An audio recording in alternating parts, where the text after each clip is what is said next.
Mais do que tudo, a paz de Cristo é especial. A graça e a paz. Eu sou o pastor Luiz Gustavo, pastor da Igreja Presbiteriana Central de Nova Friburgo. Estou aqui para compartilhar a palavra de Deus com você. Hoje eu quero falar sobre o Salmo 121. O Salmo 121 é um salmo que certamente você conhece o seu primeiro e o segundo versículo de cor. E eu tenho a plena convicção de que você talvez já tenha sido muito abençoado, edificado, porque além de ter uma expressão dentro da característica escriturística dos salmos, que são salmos poéticos, né? O livro de Salmo é todo escrito em funções de poesia. Na verdade, quase todos os salmos eram canções, eram músicas, eu não sei se você sabia disso, né? E o Salmo 121, ele fala sobre um Deus que traz socorro para a nossa vida, né? E eu acho que todo mundo, eu, você, qualquer pessoa, em algum momento da nossa vida, já precisamos de pedir socorro, né?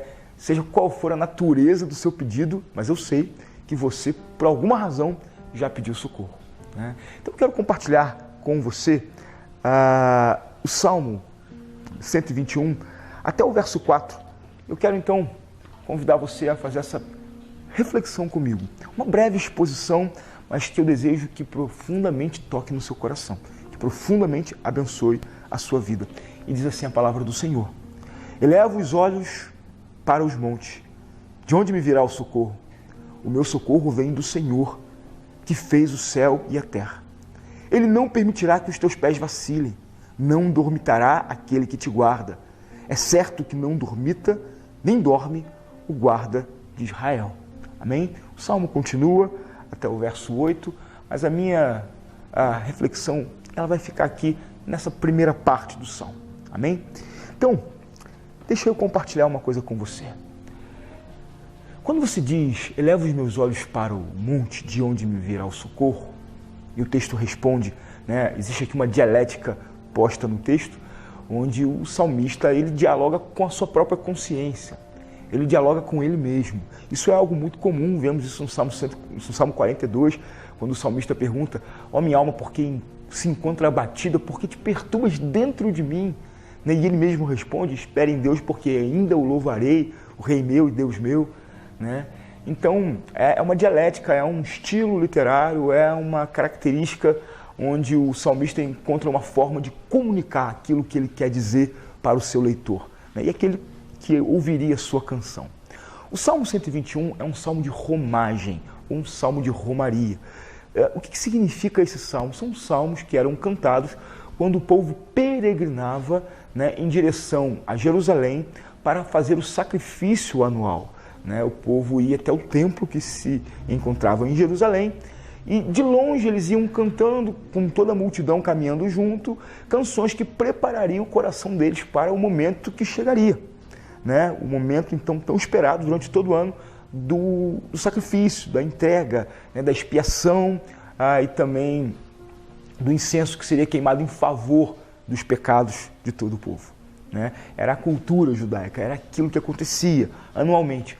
Então, à medida que o povo ia caminhando em direção a Jerusalém, a vista que eles tinham de longe era dos montes de Jerusalém. E talvez você não saiba, a expressão Monte Sinai, o Monte Sinai, que muito se fala na palavra de Deus, é o monte onde está construída toda a cidade de Jerusalém. Ela foi edificada sobre um monte, é uma cidade fortalecida, né? Então, de longe, as pessoas viam os montes e principalmente o Monte de Sião, onde estava a cidade santa e o Templo de Jerusalém, encravado no meio da cidade. E aquilo era para o povo motivo de alegria, era para o povo motivo de regozijo, era para todo o povo motivo de muita satisfação e esperança. Porque onde estava o templo, estava o Senhor. Nós estamos falando, evidentemente, de um contexto de Antigo Testamento. No Novo Testamento, nós entendemos que nós, os cristãos, somos templo do Espírito Santo de Deus e que Ele habita em nós. Mas então, à medida que o povo ia caminhando, o povo cantava: eleva os meus olhos para os montes, de onde me vem o socorro. Então, deixa eu te explicar uma coisa. Essa expressão, talvez ela não tenha sentido nem significado para mim, para você hoje. Você não precisa na sua vida, né, ainda mais morando numa cidade como Nova Friburgo, que é a cidade que eu moro, a cidade onde eu vivo, que é uma cidade cercada de montanhas, não adianta eu olhar para as montanhas achando que meu socorro vão vir dessas montanhas. Não é isso que o salmista está falando. Não é isso que ele está dizendo. Eu não preciso subir em morros para estar na presença de Deus. Isso interfere um pouco no sentido teológico, porque Deus ele é onipresente, Ele está em todo lugar. Se você está na sua casa, se você está no seu trabalho, o Senhor está com você. Às vezes nós criamos algumas religiosidades, né, em volta de algumas atitudes, algumas cerimônias, algumas culturas ou hábitos, achando que isso pode empoderar, né, que isso pode, de alguma maneira, favorecer a presença de Deus na nossa vida. Né? Ou como se Deus estivesse, de alguma maneira,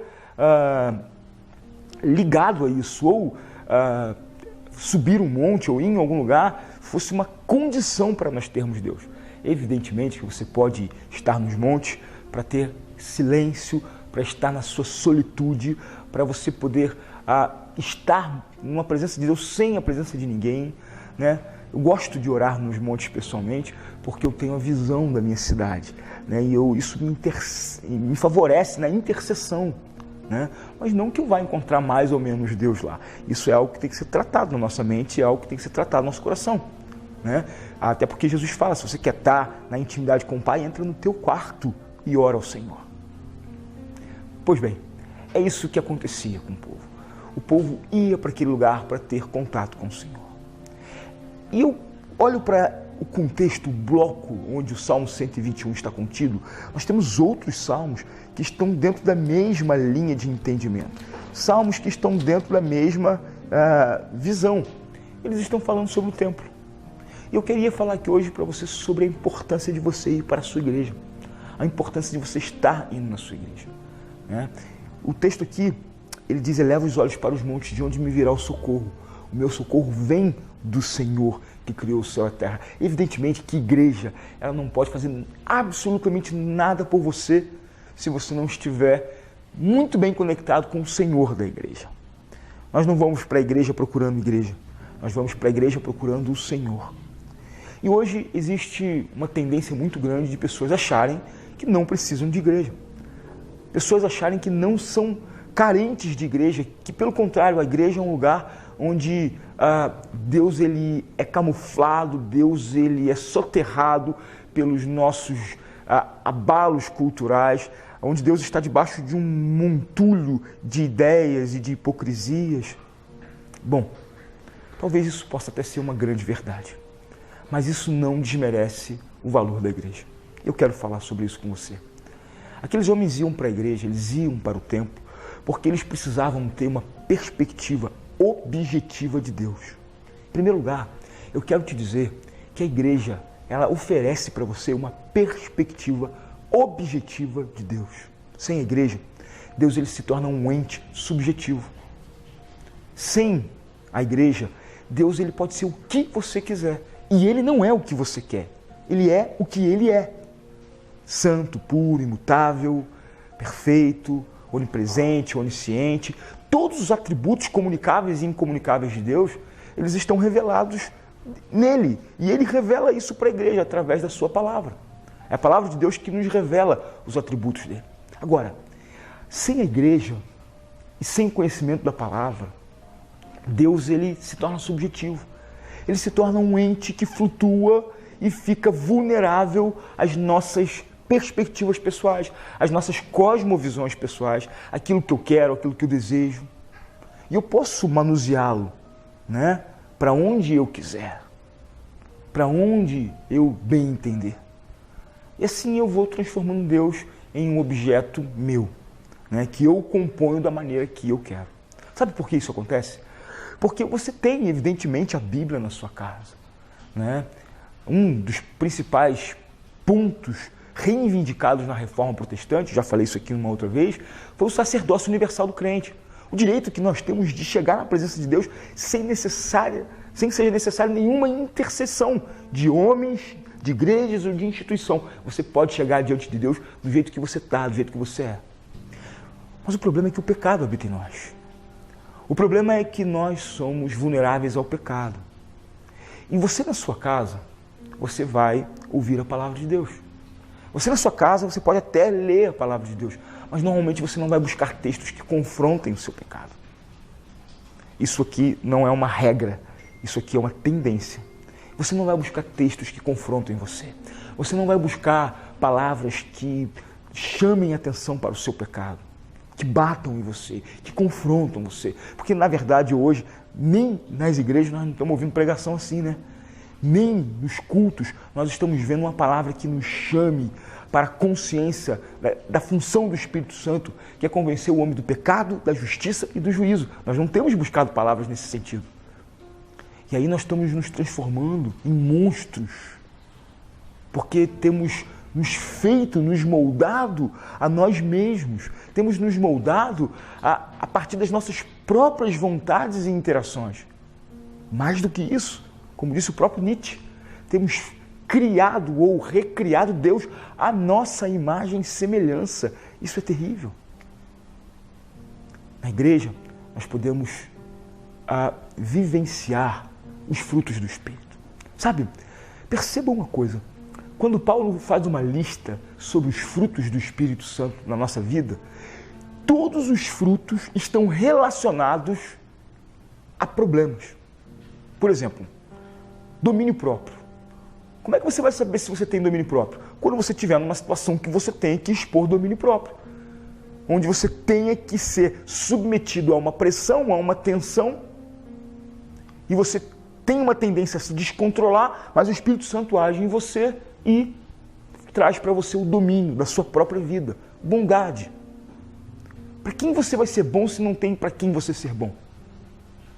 Para que ter bondade se você está sozinho? Se você não convive com ninguém? Longanimidade, paciência. Para que serve o dom da paciência se não tem ninguém aborrecendo você ou irritando você? Amor. O fruto maior do Espírito. Como é que você vai ter amor se você não tem quem amar? Vai amar seus filhos? Amar sua esposa? Jesus diz que não tem muita virtude nisso. Né? Amar quem te ama? Será que isso é cristianismo? Amar aqueles que eu determino que eu quero amar? Será que isso é consoante com o Evangelho de Jesus? Ou com o Evangelho desses dias? Então, sabe, a igreja é um lugar imperfeito, imperfeitíssimo. A igreja, quando você diz que tem gente hipócrita, tem mesmo. Inclusive eu, talvez você. A igreja é um lugar de muitos problemas, de múltiplos problemas, mas é exatamente esse ambiente que vai trazer para você os frutos do Espírito. Amor, bondade, longanimidade, domínio próprio, mansidão. Não vai ser manso sozinho? Vai ser manso em casa? Não, você precisa ter a mansidão em algum lugar. Você não tem que ser manso no seu trabalho? Talvez você aí que tem um chefe bastante violento, bastante exigente, você não tem que ser manso com ele, senão você vai se mandar embora. Né? Mas aonde você pode ser manso com as pessoas sem que você esteja com uma faca apontada para você? Na igreja. Na igreja você vai ter uma palavra para você ouvir. É na igreja que você vai ter uma palavra para te direcionar. Na igreja Deus se torna objetivo, porque Ele é personificado pelo Filho e pelo Espírito Santo. Além disso, a igreja é um lugar onde você pode ser tocado de uma maneira especial. Culto de adoração. A intercessão pelo outro. A intercessão que se faz por você. É interessante que a igreja é um lugar, dentro do contexto agora também dos outros salmos, é o lugar onde Deus renova a sua alegria. O Salmo 122 diz assim no seu primeiro versículo: alegrei-me quando me disseram, vamos à casa de Deus. Se você perdeu a alegria de ir na casa de Deus, peça ao Senhor para restaurar isso em você. Isso é Bíblia, isso é palavra de Deus para a tua vida. Se você não tem alegria de ir na casa do Senhor, você não está consoante à palavra dele. Porque o salmista, ele tem alegria. Aqueles que vão para a casa do Senhor vão com alegria. Peça a Deus então para restaurar isso na tua vida. Para que você esteja alinhado com a palavra de Deus. Mas o verso 9, né? O verso 8 e 9, nos diz que a igreja, ela realinha o propósito de Deus na minha vida. Olha o que diz o verso 8 e o verso 9 do Salmo 122. Por amor dos meus irmãos e amigos, eu peço, haja paz em ti. Por amor da casa do Senhor. o nosso Deus, eu buscarei o teu bem. Buscar o bem por causa da casa do Senhor. Isso aqui é propósito, isso aqui é função. É porque a gente serve, é porque a gente vive. Estão realinhados aqui. E por fim, a palavra de Deus ainda diz que é na casa do Senhor que eu encontro a firmeza para a minha vida, a esperança para a minha vida. Salmo 125. Os que confiam no Senhor são como um monte de Sião, que não se abalam, mas permanecem firmes para sempre. Sabe, tem dias que você está quebrado, tem dias que você está mal, e você está em casa e você não consegue se potencializar em casa, você não consegue se refazer em casa, você não consegue se renovar em casa. E então, de repente, você vai até a igreja. Um lugar imperfeito, um lugar cheio de problemas. Mas ali, você ouve uma palavra que equaliza o teu coração, que ajusta a sintonia da tua vida. Você tem um encontro com o Senhor. Um encontro que vai ser referencial. Referencial porque você vai manter esse encontro durante todos os dias da semana. E você volta ao domingo à casa do Senhor com alegria, para servir, para buscar o bem da casa do Senhor. Isso reanima você. E você leva amigos até a sua igreja, você leva parentes até a sua igreja. E as pessoas conhecem a palavra do Senhor. Então ele se torna objetivo, deixa de ser subjetivo. E você se reanima, e você se fortalece. E diante dos problemas que você vive, você encontra um lugar que te faz permanecer. Você encontra um lugar que te faz continuar, a despeito da dor, da tristeza, das decepções. É lá que você encontra, de uma maneira profusa e abundante, a graça do Senhor. E é lá que você vai aprender a encontrar a graça do Senhor na sua casa, no seu trabalho, na sua família e em todos os lugares que você for. Porque o nosso Deus, ele é onipresente. E o que eu amo nesse texto é que o salmista, ele sabe que o socorro que ele precisa vem do Senhor. Ficar sozinho, querido, não adianta. Porque sozinho, sabe o que vai acontecer com você? Você vai ficar mal, quebrado. E quando você não tiver força para levantar, você vai permanecer prostrado. Eu termino aqui dizendo o que o salmista diz aqui. Ele não permitirá que os teus pés vacilem. Ele não dormitará. Ele te guardará. Porque é certo que não dormita e nem dorme o guarda de Israel. Que você foi lá no Monte Santo procurar. Que você vai lá na sua igreja procurar. Então, querido, eu quero dizer uma coisa para você. A despeito dos seus preconceitos, das suas convicções sobre a igreja, procure uma igreja perto de você. Procure uma igreja que esteja perto da sua vida. E chegue até lá e busque o Senhor nesse lugar. Permita que o Senhor encontre você nesse lugar de bênção e fale com você nesse lugar de bênção. Que a igreja do Senhor possa ser uma bênção na sua vida. Se você quiser conhecer a Igreja Presbiteriana Central, será um prazer receber você lá. Se você quiser ligar para a gente, ligue para a nossa igreja e nós poderemos te atender, conversar com você, talvez trazer uma palavra de ânimo para a tua vida. Eu espero você lá, todos os domingos às 19 horas, na Igreja Presbiteriana Central de Nova Friburgo. Que a graça e a paz estejam contigo hoje e sempre. Amém.